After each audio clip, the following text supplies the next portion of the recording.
Hello students, this is our class 9th chemistry chapter first, which is matter in our surroundings part 10. So in the part 9 I have discussed about latent heat and the types of latent heat. I have completed latent heat of fusion or melting. So in this video we will discuss about latent heat of vaporization. तो देखिए पिछली video में मैंने आपको बताया था कि latent heat क्या होती है ना। और लेटेंट हीट ऑफ फ्यूजन हमने पढ़ा था। तो स्टार्टिंग में हम कुछ questions latent heat of fusion के डिस्कस करेंगे and then we will study latent heat of vaporization. तो देखिए कल मैंने आपको बताया था कि अगर हमारे पास एक बीकर है और इस बीकर में हमने आइस को ले रखा है, क्रश्ड आइस को हमने आइस को ले रखा है, पे बर्फ़ को ले रखा है, उसके टुकड़े ले रखे हैं और हम फिर इसको हीट करते हैं। सो अगर हम इस आइस को यहाँ पे हीट करते हैं बर्नर की मदद से और यहाँ पे हम एक थर्मोमीटर को यूज़ करते हैं, तो जब तक ये कंप्लीटली आइस मेल्ट नहीं होगी, जब तक ये आइस कंप्लीटली मेल्ट होके वाटर में कन्वर्ट नहीं होगी, तब तक ये जो थर्मोमीटर है ये 0 डिग्री सेल्सियस टेम्परेचर ही शो करेगा। कल मैंने आपको समझाया था ना डिटेल में कि जब तक ये आइस कंप्लीटली पूरी तरीके से मेल्ट नहीं होगी तब तक थर्मोमीटर का टेम्परेचर 0 डिग्री सेल्सियस ही रहेगा, टेम्परेचर चेंज नहीं होगा। और यहाँ पे हम हीट भी कंटिन्यूस सप्लाई कर रहे हैं। तो अब क्वेश्चन ये कि ये जो हीट हम कंटिन्यूस सप्लाई कर रहे हैं ये टेम्परेचर तो बढ़ा नहीं रही है, फिर ये कहाँ पे यूज हो रही है? तो कल मैंने आपको डिटेल में समझाया था, ये जो हीट है it is called latent heat, इसको हम लेटेंट हीट बोलते हैं। और ये हीट क्या काम कर रही है? This heat is used in changing the state. तो ये जो हीट है this heat is used up in changing the state from solid to liquid. तो ये स्टेट को चेंज करने में मदद कर रही है। किसकी स्टेट चेंज करने में मदद कर रही है? आइस क्या होती है हमारी? सॉलिड होती है। और आइस मेल्ट होके कन्वर्ट किस में हो रहा है ना? आइस हमारी क्या होती है? सो वी हैव आइस, तो हमारी आइस होती है सॉलिड। और आफ्टर मेल्टिंग, मेल्ट होने के बाद आइस किस में कन्वर्ट हो रही है? वाटर में कन्वर्ट हो रही है। और वाटर हमारा क्या होता है? लिक्विड होता है ना। तो आइस को वाटर में कन्वर्ट करने के लिए जो भी हम हीट सप्लाई करते हैं that heat is called latent heat. Latent का मतलब होता है छुपी हुई हीट। छुपी हुई का मतलब ये होता है कि ये जो हीट है इससे टेम्परेचर तो बढ़ नहीं रहा है। अब टेम्परेचर नहीं बढ़ रहा है तो ये यूज कहाँ पे हो रही है? तो कल मैंने आपको बताया था कि जो आइस होता है, आइस क्या होता है? सॉलिड होता है ना। और आइस सॉलिड में पार्टिकल्स क्या होते हैं? पास पास होते हैं और पार्टिकल्स के बीच में स्ट्रॉन्ग फोर्स ऑफ अट्रैक्शन होता है। तो ये तो हमारा सॉलिड हो गया। और हमारा जो लिक्विड होता है, तो लिक्विड में पार्टिकल्स क्या होते हैं? दूर दूर होते हैं, फोर्स ऑफ अट्रैक्शन कम होता है। तो सॉलिड्स के बीच में जो बॉन्ड बना होता है हमें उसको क्या करना होता है? ब्रेक करना होता है। We have to overcome the force of attraction between the solid, okay, then only solids convert into liquid. तो सॉलिड्स के पार्टिकल्स के बीच में जो स्ट्रॉन्ग बॉन्डिंग होती है हमें उसको तोड़ना होता है। और उसी बॉन्ड को तोड़ने के लिए हम क्या काम करते हैं? हीट एनर्जी सप्लाई करते हैं। तो ये सारी हीट एनर्जी कहां पे यूज होती है?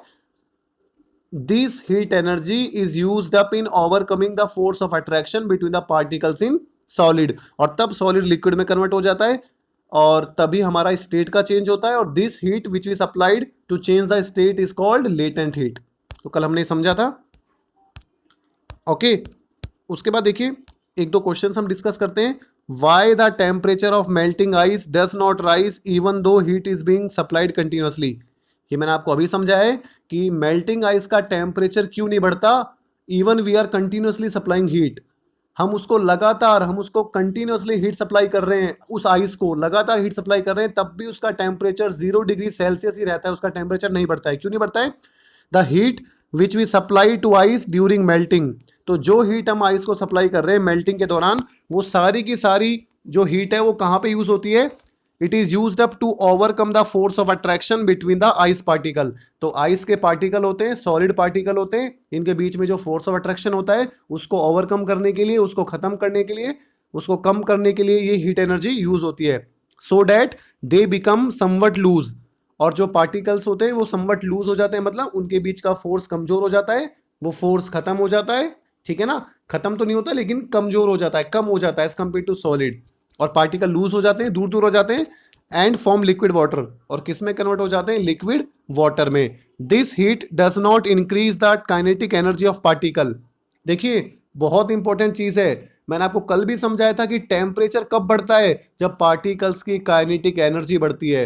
लेकिन यहाँ पे पार्टिकल्स की काइनेटिक एनर्जी नहीं बढ़ रही है। क्यों नहीं बढ़ रही है? क्योंकि सारी की सारी हीट पार्टिकल्स के बॉन्ड को तोड़ने में यूज हो रही है, पार्टिकल्स की काइनेटिक एनर्जी को बढ़ाने में यूज नहीं हो रही है। तो अगर टेम्परेचर बढ़ता है तो आपके दिमाग में सीधा आना चाहिए कि टेम्परेचर तभी बढ़ेगा जब पार्टिकल्स तेज भागना शुरू करेंगे, जब पार्टिकल्स की काइनेटिक एनर्जी बढ़ेगी। ठीक है ना? तो लेटेंट हीट के दौरान क्या होता है? पार्टिकल्स की काइनेटिक एनर्जी नहीं बढ़ती है। अगला question, explain why ice at 0 degree Celsius is more effective in cooling a substance than water at 0 degree Celsius. बहुत अच्छा क्वेश्चन है, फिजिकल वर्ल्ड से रिलेटेड क्वेश्चन है कि आपके पास एक तरफ तो बर्फ है 0 डिग्री सेल्सियस पे, और एक तरफ आपके पास पानी है, और पानी भी 0 डिग्री सेल्सियस पे है ना। तो आप किसको यूज करेंगे? आप किसको यूज करेंगे एज ए कूलिंग सब्सटेंस? मतलब मान के चलिए कि आपको दूध ठंडा करना है, आपके पास एक कॉपर का बर्तन है, किसी कोई भी वेसल है और उसमें दूध है, और आपको वो दूध ठंडा करना है, और आपके पास दो ऑप्शन है। एक तो आप उसको बर्फ से ठंडा कर सकते हो, बर्फ के कांटेक्ट में रख के, और एक आप उसको पानी के कांटेक्ट में रख के ठंडा कर सकते हो। वाटर भी ठंडा है, पानी भी 0 डिग्री सेल्सियस पे, और बर्फ भी 0 डिग्री सेल्सियस पे। तो कौन ज्यादा अच्छी तरीके से इफेक्टिव कूलिंग करेगा? तो इसका आंसर क्या है? आइस जो होगा वो इफेक्टिव कूलिंग करेगा। अब इसका रीजन हम देखते हैं। This is due to the fact that for melting, तो मेल्ट होने के लिए ईच किलोग्राम, तो देखिए आप, मेल्टिंग के लिए each kilogram of ice takes its latent heat of 3.34 into 10 to the power 5 joule. अब एक चीज आप समझिए, आइस जो होती है, आइस को मेल्ट होने के लिए कितनी एनर्जी चाहिए? लेटेंट हीट ऑफ फ्यूजन जितनी एनर्जी चाहिए। तो 1 किलोग्राम आइस को मेल्ट होने के लिए 3.34 इंटू 10 टू द पावर 5 इतनी जूल एनर्जी चाहिए। तो जो भी सब्सटेंस जिसको भी आप ठंडा करना चाहते हो, मैंने भी आपको बोला था ना, आप दूध को ठंडा करना चाहते हो, तो आइस क्या काम करेगी, बर्फ क्या काम करेगी, उस मिल्क में से, उस दूध में से इतनी हीट एनर्जी वो क्या करेगी, गेन करेगी। ठीक है ना? और तभी वो उसको ठंडा करेगी। देखिए, आइस को मेल्ट होने के लिए, बर्फ कब मेल्ट होगी? जब उसको 3.34 इंटू 10 की पावर 5 इतनी एनर्जी मिलेगी। और ये एनर्जी कहां से मिल रही है उसको? इसको मिल्क से मिल रही है, दूध से मिल रही है, तो इसीलिए ये इफेक्टिव कूलिंग करेगी। लेकिन जो वाटर है, जो ठंडा पानी है, जो 0 डिग्री सेल्सियस पे, वो क्या काम करेगा? वो लेटेंट हीट यूज नहीं करेगा, क्योंकि वो ऑलरेडी वाटर में कन्वर्ट हो चुका है, तो वो इफेक्टिवली कूलिंग नहीं करेगा। लेकिन जो आइस है, आइस पानी में कन्वर्ट होने के लिए, देखिए दूसरी तरफ आपके पास वाटर है, वो तो ऑलरेडी वाटर है, लेकिन यहां पे जो आइस है, आइस अगर वाटर में कन्वर्ट होती है तो वो इतनी एनर्जी क्या करेगी, गेन करेगी सराउंडिंग से। तो दूध से, जो हमारा दूध रखा है, उस दूध से इतनी एनर्जी लगातार आइस लेगी, तो दूध ऑटोमेटिकली ठंडा हो जाएगा। तो अगर आपसे कोई क्वेश्चन पूछे कि हम बर्फ और ठंडे पानी में किसको यूज करेंगे ठंडा करने के लिए चीजों को, तो आप कहोगे हम बर्फ को यूज करेंगे। अब आपसे क्वेश्चन पूछेगा हम क्यों आइस को यूज करेंगे, क्योंकि आप बोलोगे क्योंकि आइस को मेल्ट होने के लिए, आइस को वाटर में कन्वर्ट होने के लिए हीट चाहिए होती है। अब कितनी हीट चाहिए होती है? 1 किलो आइस को चाहिए होती है 3.34 इंटू 10 की power 5 joule.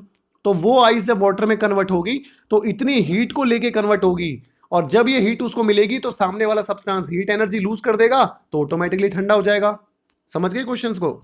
Okay, so this is due to the fact that for melting each kilogram of ice, तो अगर आपके पास 10 किलो आइस है तो 1 किलो आइस इतनी जूल एनर्जी लेगी, 10 किलो कितनी लेगी, 10 से मल्टीप्लाई कर दो, तो ऑटोमेटिकली वो जो सब्सटेंस है वो 10 किलो एनर्जी, इतनी एनर्जी लूज कर देगा, है ना। एंड टेक्स लेटेंट हीट इतने joule from the substance and hence cools the substance more effectively.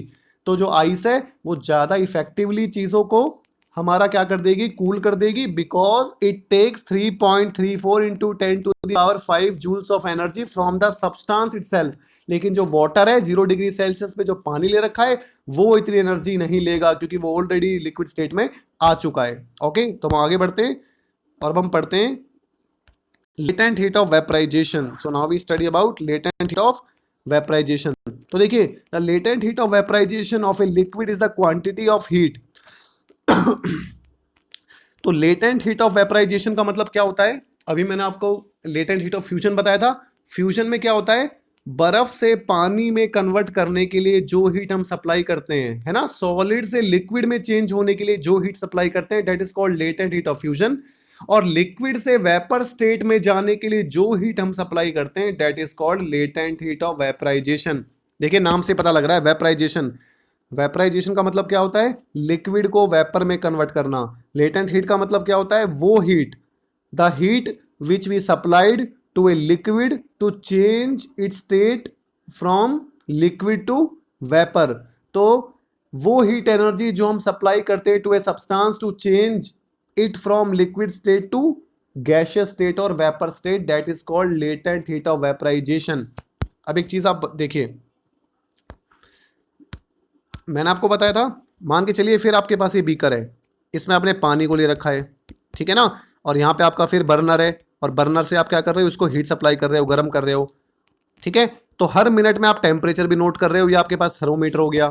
पहले टेम्परेचर कितना था? 40 था पानी का, फिर बढ़ गया, कितना हो गया? 50 हो गया, फिर बढ़ के 60 हो गया, 70 हो गया, ऐसे बढ़ता बढ़ता 90 हो गया, 99 हो गया, अब 99 से 100 भी हो गया। अब जैसे ही पानी का टेम्परेचर 100 डिग्री सेल्सियस हुआ, पानी यहां से उबलना शुरू हो गया, बॉयल होना शुरू हो गया, और अब ये टेम्परेचर 100 डिग्री सेल्सियस ही रहेगा, ये 101 नहीं होगा। कब तक? जब तक सारा का सारा पानी बॉयल नहीं हो जाएगा। तो यहां भी क्या हो रहा है? क्योंकि स्टेट का चेंज हो रहा है। कौन सी स्टेट का चेंज हो रहा है? वाटर किस स्टेट में होता है? लिक्विड में होता है, और लिक्विड से अब किस स्टेट में चला गया? वो वेपर स्टेट में। गैसियस स्टेट बोल लो, वेपर बोल लो, तो यहां पे लिक्विड वेपर स्टेट में चला गया, तो लिक्विड से वेपर में चला गया, तो दिस हीट, तो जो हीट हम सप्लाई कर रहे हैं लिक्विड को वेपर स्टेट में कन्वर्ट करने के लिए एट इट्स बॉइलिंग पॉइंट, बहुत इंपॉर्टेंट वर्ड यूज कर रहा हूं, वो लेटेंट हीट जो लिक्विड को वेपर में कन्वर्ट कर रही है, लेकिन कब? उसके बॉइलिंग पॉइंट पे 100 डिग्री सेल्सियस पे कितनी हीट सप्लाई कर रहे हो। अगर आप ये वर्ड यूज नहीं करोगे एट इट्स मेल्टिंग पॉइंट, तो इसका मतलब तो क्या हुआ? एक चीज सोचना आप, आपने पानी को गर्म करना शुरू किया था कब? जब पानी का टेम्परेचर 40 डिग्री सेल्सियस था, और तभी से आप इसको हीट सप्लाई कर रहे हो। तो जब से, एक बात बताओ, 40 डिग्री सेल्सियस था तब से आप हीट सप्लाई कर रहे हो, और कब तक कर रहे हो? जब 100 डिग्री सेल्सियस हुआ।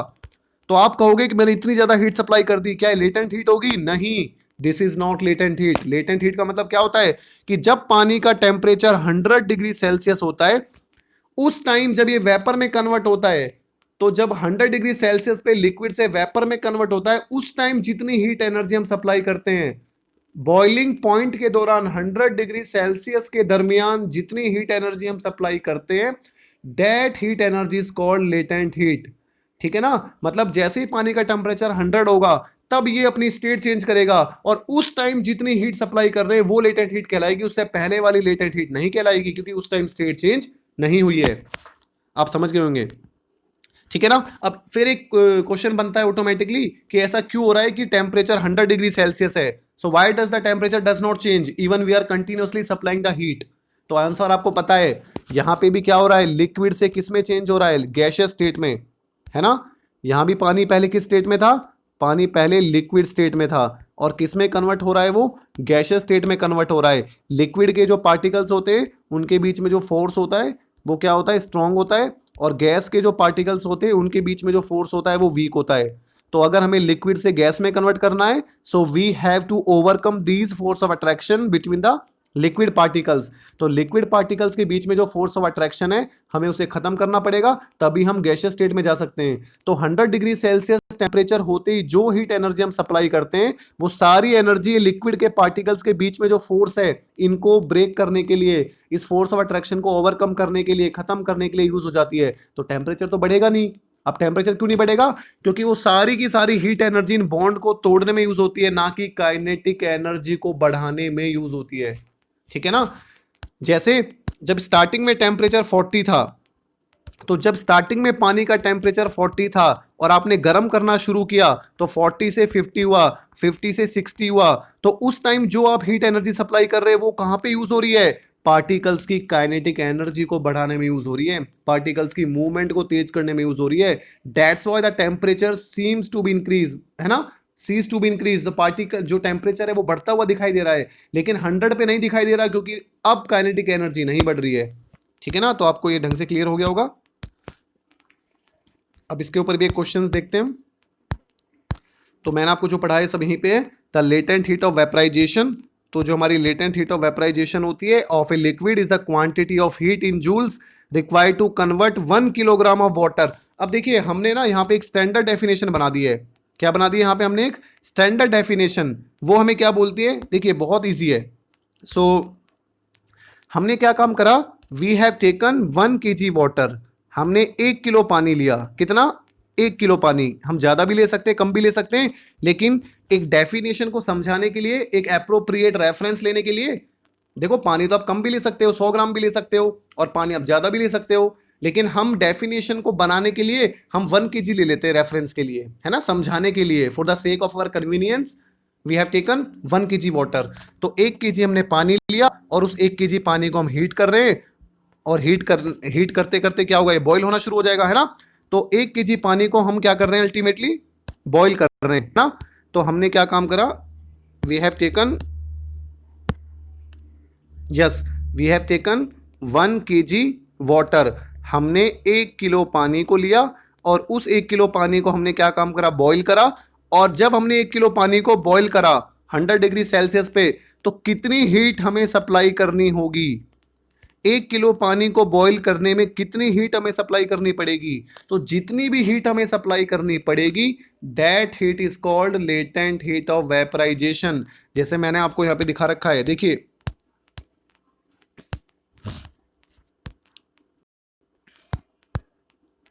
सो 1 किलो लिक्विड को वेपर में कन्वर्ट करने के लिए हमें 22.55 इंटू 10 की पावर जूल एनर्जी चाहिए।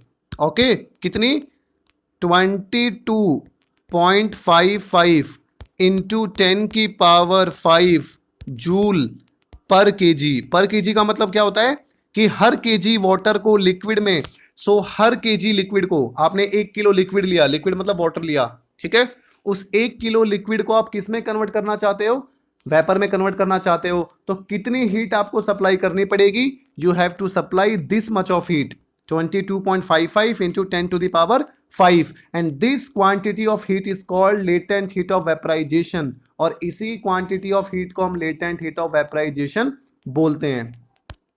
ठीक है, तो आपको क्लियर हो गया होगा। उसके बाद देखिए, why the temperature of boiling water does not rise even though heat is being continuously supplied। मैं आपको समझा चुका हूं कि क्यों पानी का टेम्परेचर बढ़ नहीं रहा है, 100 डिग्री सेल्सियस पे रुक गया है ना, और इवन हम उसको लगातार गर्म कर रहे हैं, हीट सप्लाई कर रहे हैं। तो इसका आंसर क्या है, the heat energy supplied to a boiling liquid is used up in changing the state of the liquid substance by overcoming the force of attraction between its particle. तो जो भी आप हीट सप्लाई कर रहे हो उस बॉइलिंग लिक्विड को, वो कहां पे यूज हो रही है, जो फोर्स ऑफ अट्रैक्शन है उसके पार्टिकल्स के बीच में, जो लिक्विड के पार्टिकल्स के बीच में फोर्स ऑफ अट्रैक्शन है उसको ओवरकम करने के लिए यूज हो रही है। This latent heat does not increase the kinetic energy of water particle. और ये जो लेटेंट हीट है, ये जो छुपी हुई हीट है, ये काइनेटिक एनर्जी को नहीं बढ़ा रही है पार्टिकल के, it only overcomes the force of attraction between the particles of the liquid. और सीधी सी बात है, अगर पार्टिकल्स की काइनेटिक एनर्जी नहीं बढ़ेगी तो टेम्परेचर भी नहीं बढ़ेगा। सो दिस इज द क्वेश्चन। देखिए, साइंस में रटना कुछ नहीं है, सब कुछ समझना है। मैं आपसे बार बार बोलता हूं, if you have any doubt, किसी भी टाइप का डाउट हो, कोई भी क्वेरी हो, आप व्हाट्सएप पे पर्सनल विंडो पे आके या कमेंट सेक्शन में पूछ सकते हैं। फील फ्री टू आस्क, कुछ भी डाउट हो, छोटे से छोटा डाउट हो, लेकिन रटना नहीं है।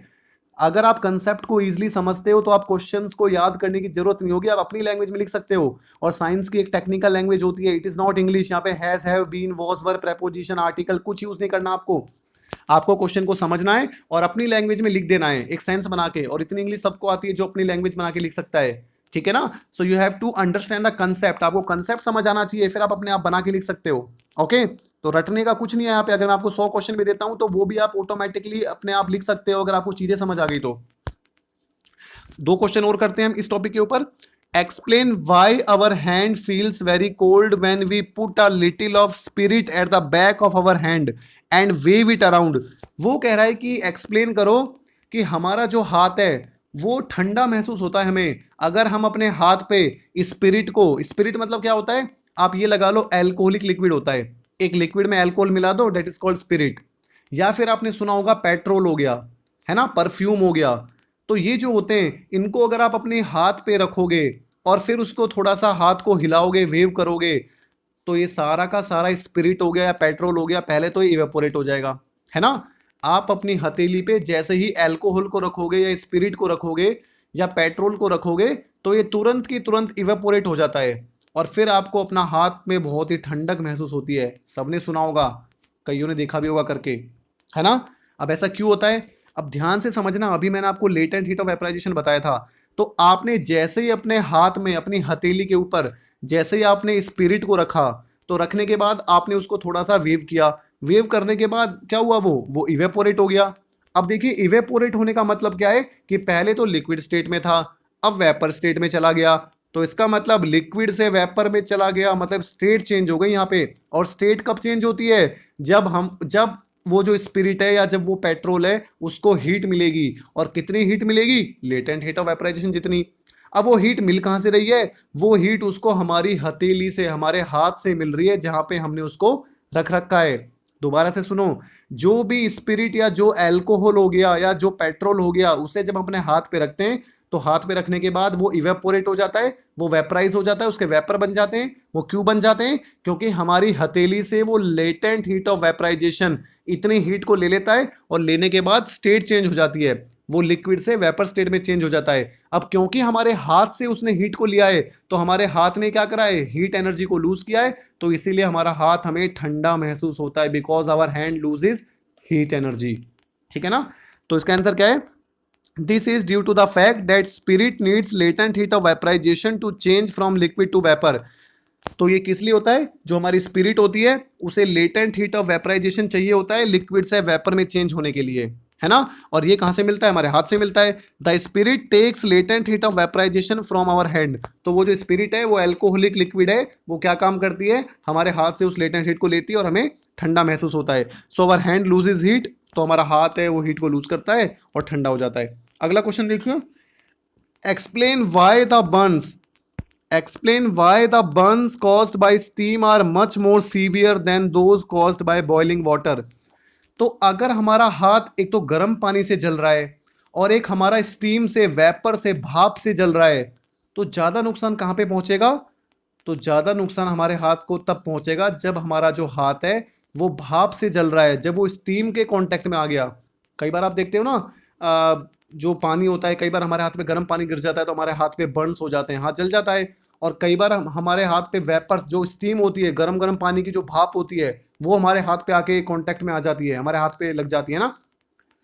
ठीक है, तो उससे जो होता है वो ज्यादा जलन महसूस होती है। ज्यादा हाथ कब जलता है, जब हमारे हाथ पे वेपर गिरते हैं, जब स्टीम हमारे हाथ पे गिरती है, स्टीम हमारे हाथ के कांटेक्ट में आती है। ठीक है ना। अब क्वेश्चन ये, अब आप सोचोगे ऐसा क्यों होता है। देखिए स्टीम का टेम्परेचर भी 100 डिग्री सेल्सियस, वाटर का टेम्परेचर भी 100 डिग्री सेल्सियस, लेकिन ऐसा क्यों हो रहा है कि जो हमारी स्टीम है, जो वेपर है, वो ज्यादा नुकसान पहुंचा रहा है, जो ज्यादा हाथ को जला रहा है as compared to boiling water. तो देखिए इसका सीधा सा आंसर है, अब एक चीज सोचिए, वाटर से स्टीम में कन्वर्ट होने के लिए कितनी एनर्जी चाहिए होती है, लेटेंट हीट ऑफ वेपराइजेशन।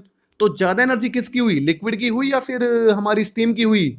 सीधी सी बात है, स्टीम की ज्यादा एनर्जी होगी। क्यों, क्योंकि वाटर की जो, पानी को स्टीम में कन्वर्ट होने के लिए कितनी एनर्जी चाहिए होती है, जितनी 22.5। चलो आप, मैं इसको थोड़ा डिटेल में समझाता हूं। देखिए लिक्विड से वेपर में कन्वर्ट होने के लिए, to convert from liquid to vapour, कितनी एनर्जी चाहिए होती है, 22.5 इंटू 10⁵ इतनी एनर्जी चाहिए होती है। तो इसका मतलब लिक्विड से ज्यादा एनर्जी किसकी हुई, वेपर की हो गई, स्टीम की हो गई, भाप की हो गई, क्योंकि इतनी एनर्जी वो ज्यादा ले रहा है। और अब वो भाप जब हमारे हाथ में गिरेगी, हमारे हाथ उसके कांटेक्ट में आएगा, तो इतनी एनर्जी वो एक्सेस देगा, इतनी एनर्जी वो लूज करेगा, है ना।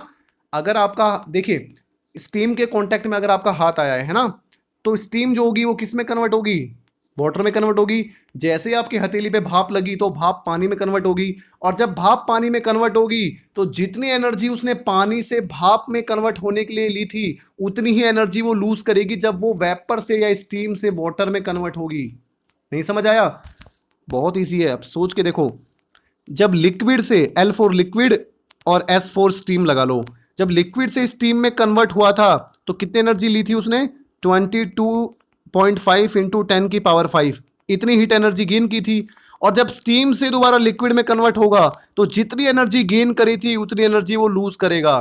तो जैसे ही हमारा हाथ भाप के कांटेक्ट में आएगा, या जैसे ही हमारे हाथ पे भाप गिरेगी, तो वो जो वेपर है, जो स्टीम है, वो वाटर में कन्वर्ट हो जाएगी, और जब वो वाटर में कन्वर्ट होगी तो इतनी एनर्जी वो लूज करेगी, और ये सारी एनर्जी कहाँ पे लूज कर रही है, वो हमारे हाथ में लूज कर रही है। तो इसका मतलब हमें ज्यादा नुकसान पहुंचेगा, हमारा हाथ ज्यादा जलेगा।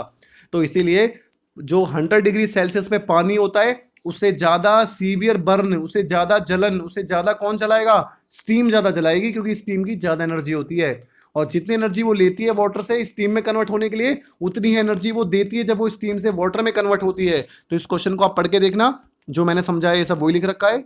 ओके। और कोई भी डाउट होता है तो व्हाट्सएप विंडो पे आके आप पूछ सकते हैं, किसी भी क्वेश्चन में, किसी भी वर्ड में कुछ भी डाउट नहीं रहना है। ये जो चैप्टर्स हम लॉकडाउन के पीरियड में कर रहे हैं, आपको बिल्कुल क्लियर होना चाहिए, क्रिस्टल क्लियर होना चाहिए, ताकि आपको एक रिवीजन करना पड़े और आप पेपर में आराम से सारे क्वेश्चंस को कर लो। Okay. So if you have any type of doubt, feel free to ask, चाहे बेसिक डाउट हो चाहे कोई डाउट हो। ओके।